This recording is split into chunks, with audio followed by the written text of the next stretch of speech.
Hello Leo, Sun, Moon Rising, and Venus Signs. Kamusta kayo? Sana po'y nasa mabuti kayong kalagayan. Welcome back po sa Star Tarot. At kung bago kayo rito, welcome din po kayo. Please subscribe, like, share my videos, and leave me a comment po kung naka-resonate kayo. Thank you. So, yung first message po ninyo is for general life, and we have temperance. And so, this is about healing, patience, yung ganon, no? So, siguro ang iba sa inyo dito, merong mga situations that is not very favorable para sa inyo sa ngayon. But in that case, rest assured, no, since we have temperance energy, rest assured that your situation or that particular situation will receive healing. Maaaring yan ay maayos na din sa ngayon, mahahanapan mo ng solusyon yan, or magiging maayos na yung transactions, or magiging maayos na yung pakikipag-usap ninyo with other people, no? At baka yun ang magiging susi para masolusyonan ng kung ano man ang hindi magandang usapan ninyo ng kung sino man. Or pwede rin na may mga physical ailments ang iba sa inyong pinagdadaanan, and this is the time, no, that you will feel improvement, no, sa inyong nararamdaman. You will feel uh, uh, progress, no, sa gamutan, yung ganon, kung nagpapagamot kayo. Okay? So, good luck sa'yo. And also, balance, you may need to bring the balance back in your life kasi baka maraming areas of life ang hindi ninyo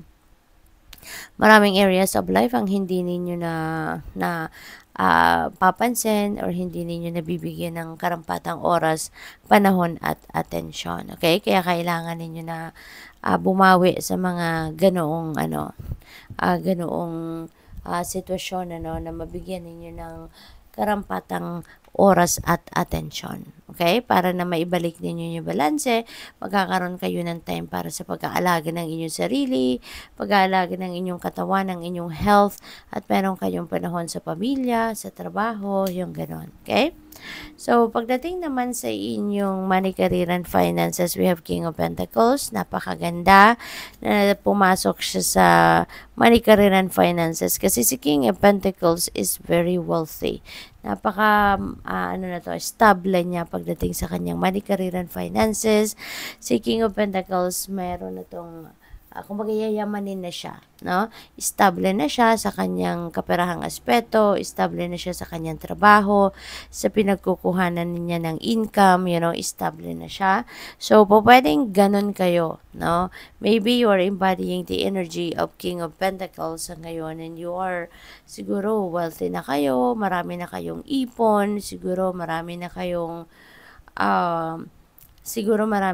ipon, or marami na kayong pinagkukuhanan, kumbaga, ng inyong kaperahan, So, pwedeng ganun ang ganap. Baka iba-iba yung income stream ninyo, pwede rin na meron din kayong negosyo, so, pwedeng ganun, no? Kahit papaano, masasabi ninyong konkreto na yung panggagalingan ninyo ng pera, diba?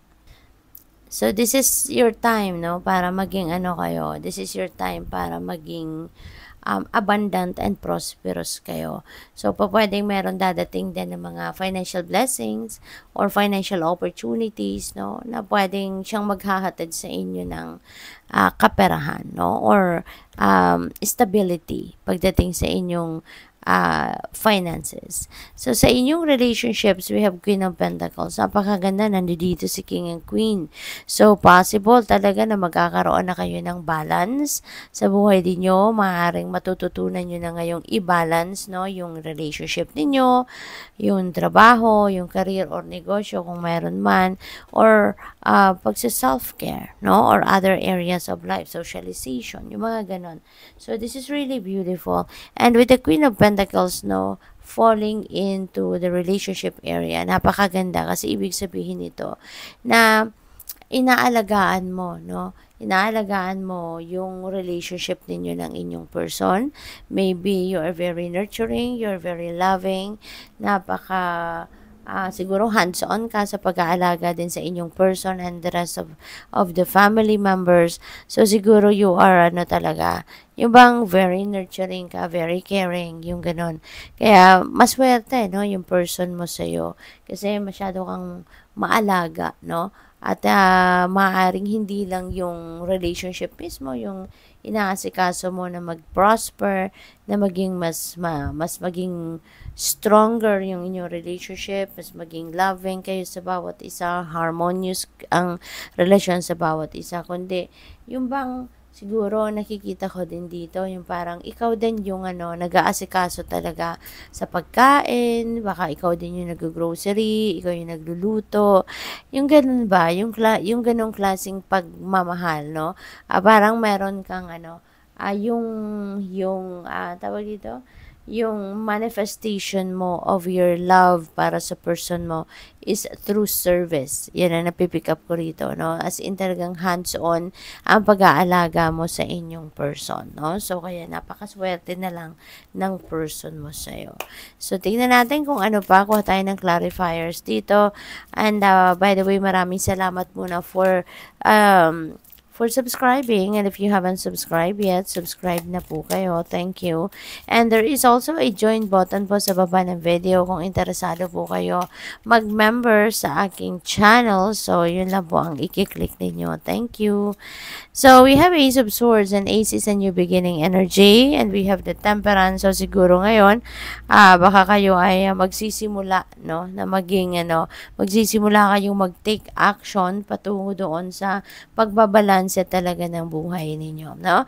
Pagbabalanse ng mga aktibidad sa buhay ninyo, pagbabalanse ng iba't ibang area of your life. So, yun ang napipick up ko dyan for some of you.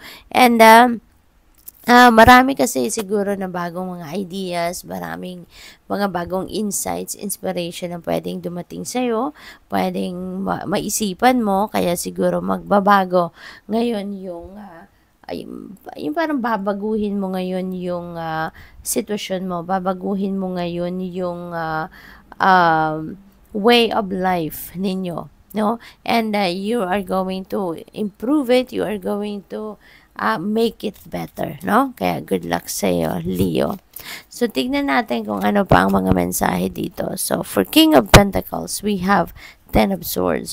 So, Ten of Swords is ending and beginning energy. So, dito sa Ten of Swords, baka dito kayo nang gagaling, this is your situation in the past. Baka ang iba sa inyo rito, baka nanggaling kayo sa sitwasyon wherein naloko kayo ng kung sino man, no?